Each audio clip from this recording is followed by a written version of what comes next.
오늘도 주님 안에서 승리하는 복된 하루 그리고 또한 복된 한 달이 되시기를 주님의 이름으로 간절히 축원을 드립니다.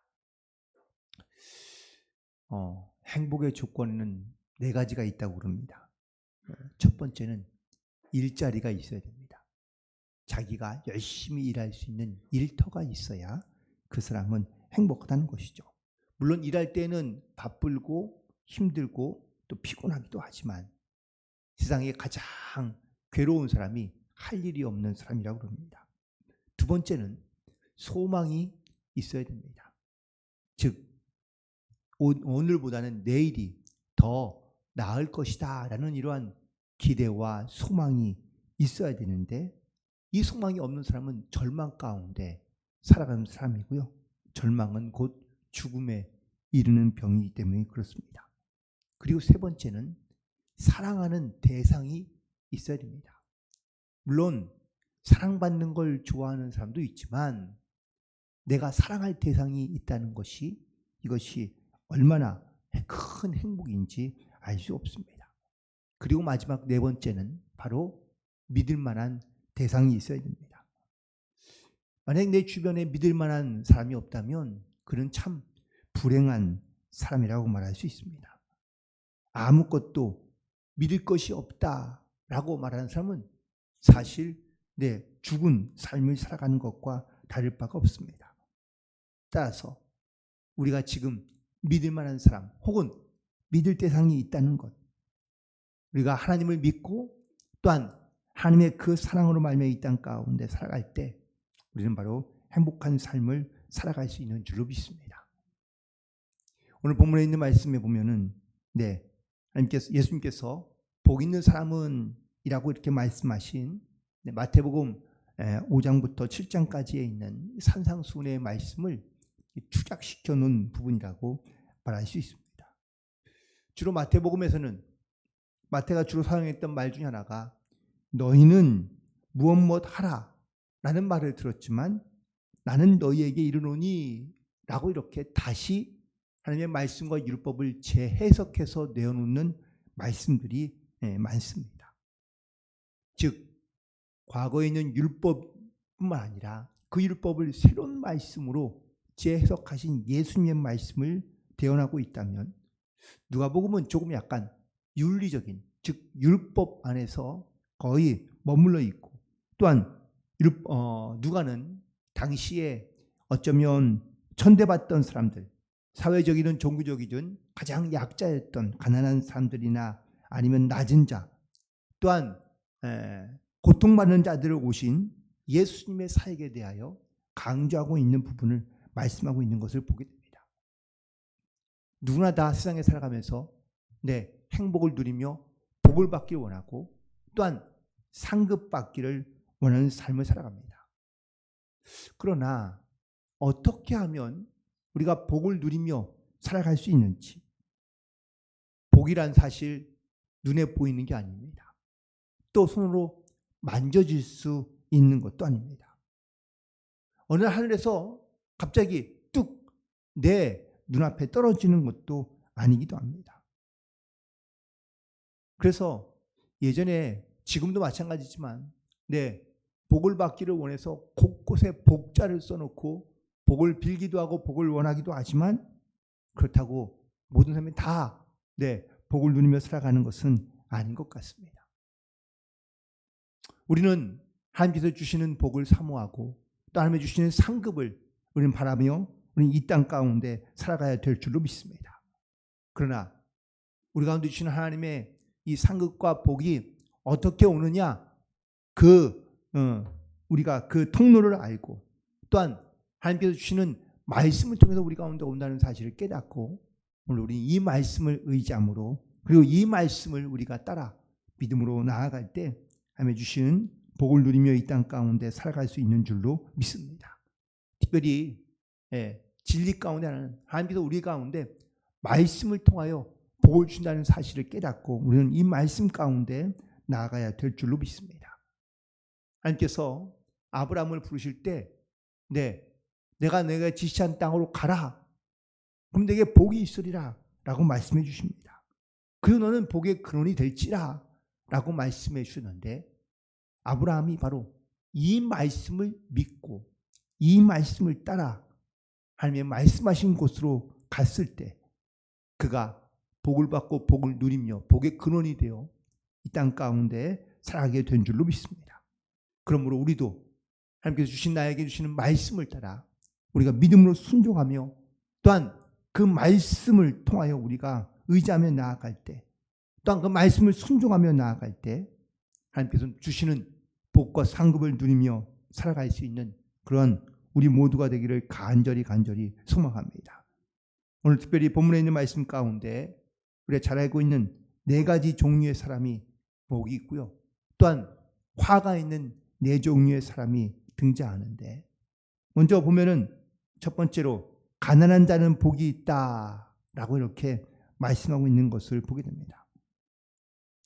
여기서 말하는 가난한 자, 마태복음에서는 심령이 가난한 자라고 이렇게 말하고 있지만 누가복음에서는 그냥 가난한 자라고 이렇게 말씀하고 있습니다. 이 가난한 자의 특징은 구걸할 수밖에 없는 절대 가난의 사람을 의미하고 있는 말입니다. 왜? 우린 거지 중에 산거지라는 말이 있지 않습니까? 거지는요 반드시 자기가 배고프고 또한 자기의 필요한 것을 얻기 위해서는 반드시 어떤 상황에도 당장 구걸할 수밖에 없는 상태인 것을 말합니다. 자기의 뭔가시 가진 것이 있거나 아니면 자기가 뭔가를 소유하는 것이 있으면 우린 굳이 그렇게 구걸할 필요가 없습니다. 하지만 절대 가난에 있는 사람은 반드시 먼저 사람들에게 요구할 수밖에 없는데 마음이든 혹은 자기의 육체이든 이렇게 완전한 구걸할 수밖에 없는 절대 가난에 놓인 사람은요 어쩔 수 없이 가난한 마음을 가지고 나아갈 수밖에 없다라는 사실입니다. 열왕기상 보면 가난한 신학생이 있었습니다. 그는 엘리사의 밑에서 그렇게 수련을 하는 그런 수련생이었는데 그의 집이 가난하여 남에게 돈을 빌려서 이 엘리사의 밑에서 수련을 받고 있었는데 그때 그가 갑자기 죽고 맙니다. 그러자 그의 아내와 아이들이 결국은 남의 집의 종으로 팔려갈 수밖에 없게 되었는데 이때 엘리사가 이 소식을 듣고 그 수련원의 아내를 찾아갑니다. 그러면서 하는 말이 동네를 돌아다니며 모든 빈 그릇을 다 모아가지고 오라라고 이렇게 이야기합니다. 이 여인은 지금 절대 가난에 놓여져 있거든요. 빚을 갚을 수 없어서 그래서 지금 돈을 찾고 혹은 뭔가를 소유할 것을 찾고 있지만 아무것도 가진 게 없는 이 여인. 엘리사의 말을 따라 동네마다 돌아다니며 빈 그릇을 구합니다. 그리고 빈 그릇을 다 구하고 난 다음에 엘리사가 빈 그릇 위에다 계속 기름을 부었더니 기름이 멈추지 않고 계속 나오는 겁니다.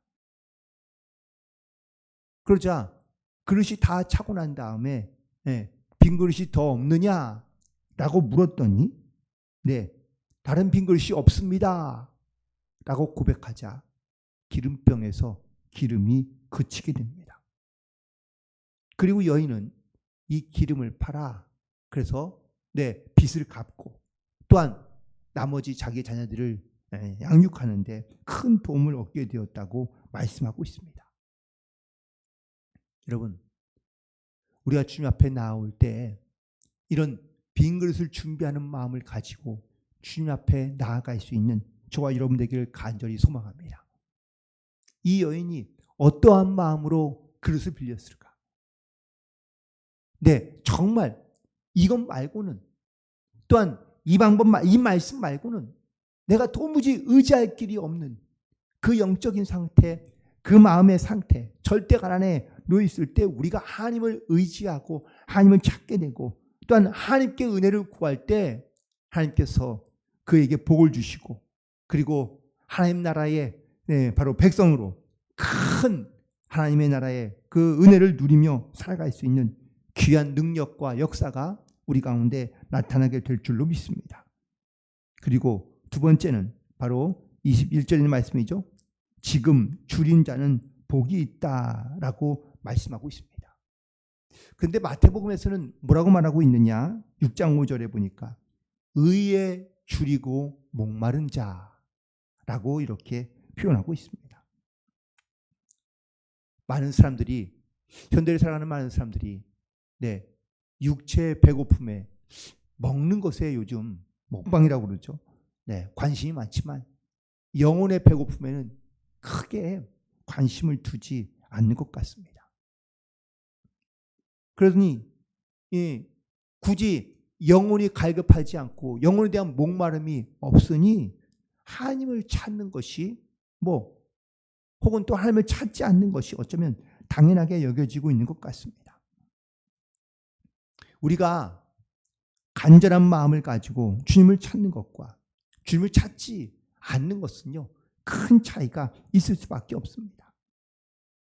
시편 41편에 우리 잘 아는 것처럼 목마른 사슴이 시냇을 찾기에 갈급한 것처럼 우리가 하나님을 찾기에 갈급하고 있다고 시편 기자는 고백하고 있습니다. 그러나 정작 우리가 살아가는 동안에 이런 갈급함, 어쩌면 이런 줄인 자의 마음이 바로 앞서 말한 20절에 말한 가난한 자의 마음과 크게 다르지 않다는 것을 우리가 깨닫게 됩니다.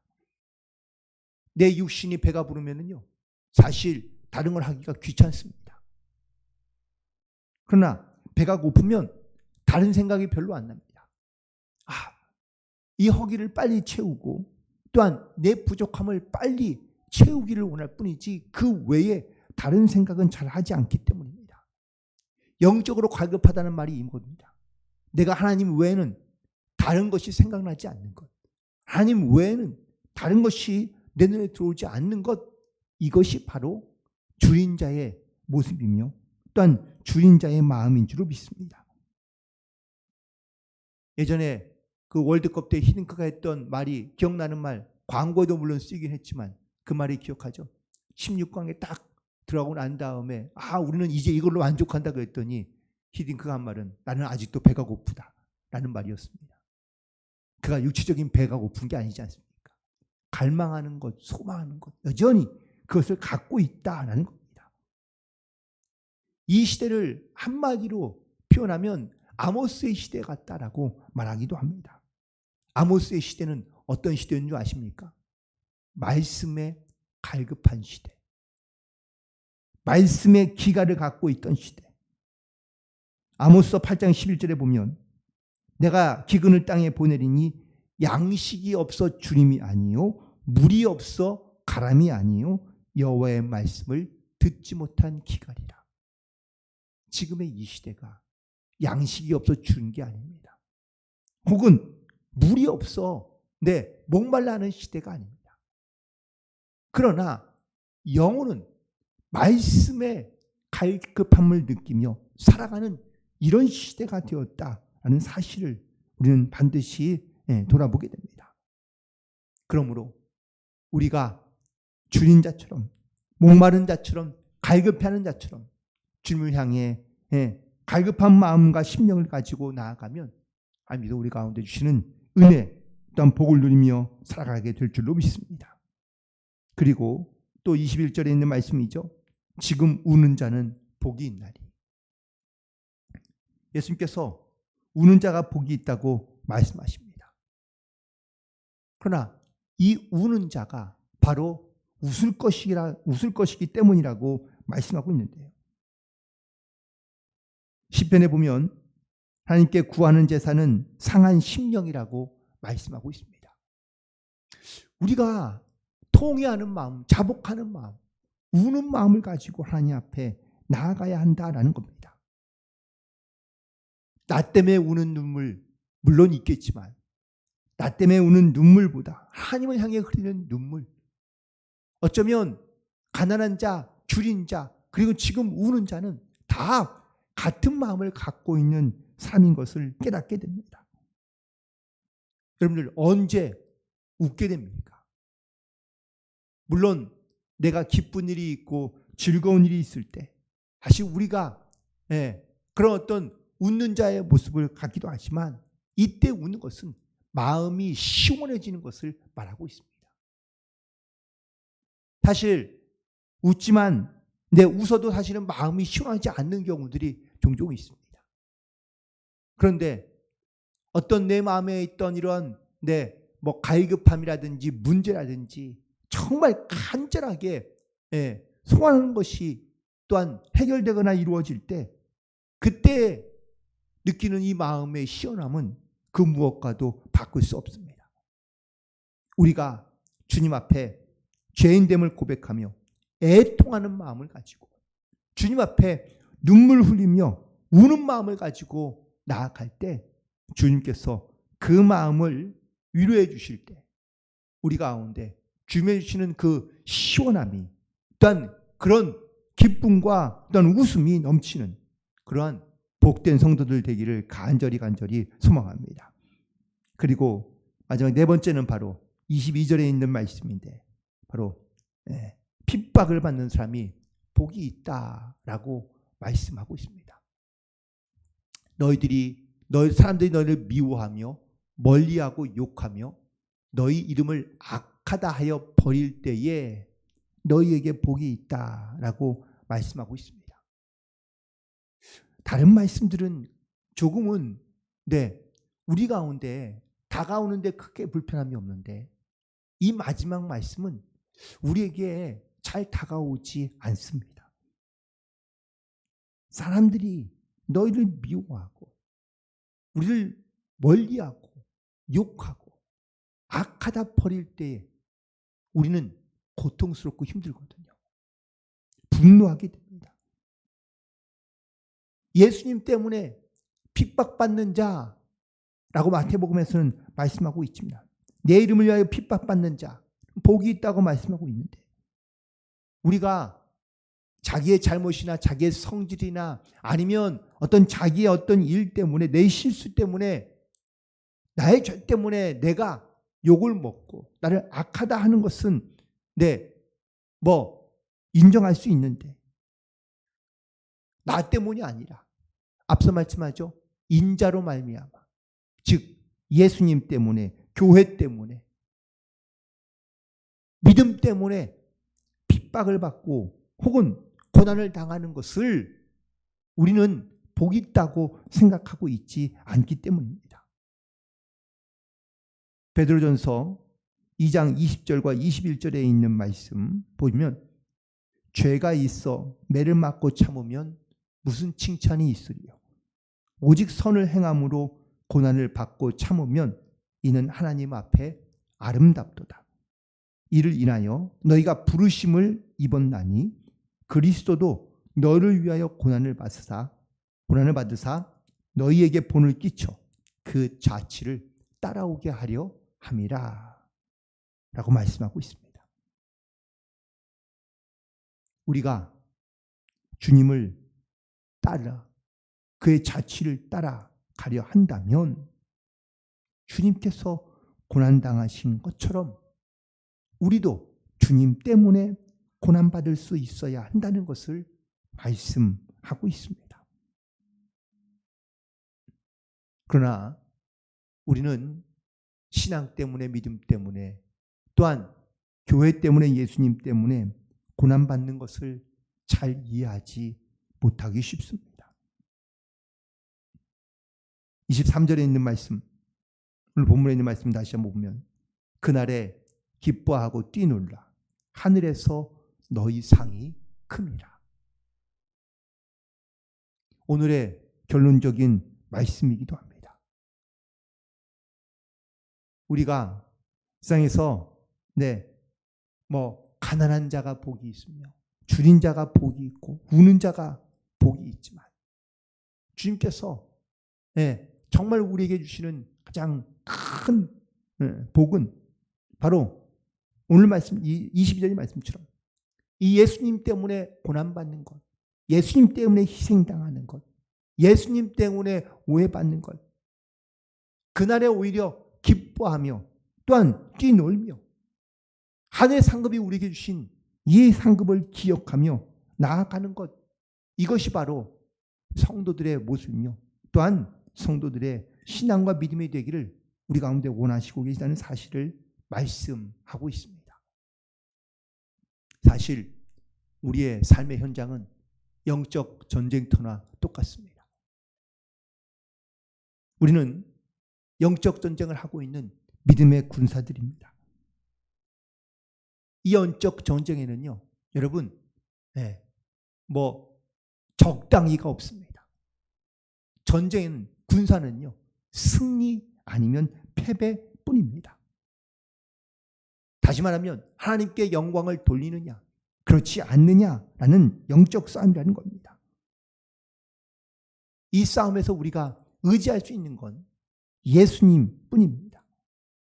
예수만 의지하고 그리고 예수님의 영광을 위하여 고난받는 것, 또한 줄이는 것, 우는 것, 그리고 또한 줄인 자처럼 가난한 자처럼 하나님 앞에 간절한 마음을 가지고 나아갈 때, 또한 그 고난받는 것을 기뻐하며 즐거워하며 하나님께 영광을 돌리며 나아갈 때 하늘에 상급이 있다는 것을 반드시 기억하고 그리고 그 하나님이 주시는 은혜와 상급을 누리며 이 땅 가운데 담대하게 살아가는 모든 성도들 되기를 주님의 이름으로 간절히 축원을 드립니다. 2월 한 달도 이런 귀한 하늘의 상급을 누리며 살아가는 복된 한 달이 되기를 주님의 이름으로 간절히 축원을 드립니다. 기도하시겠습니다.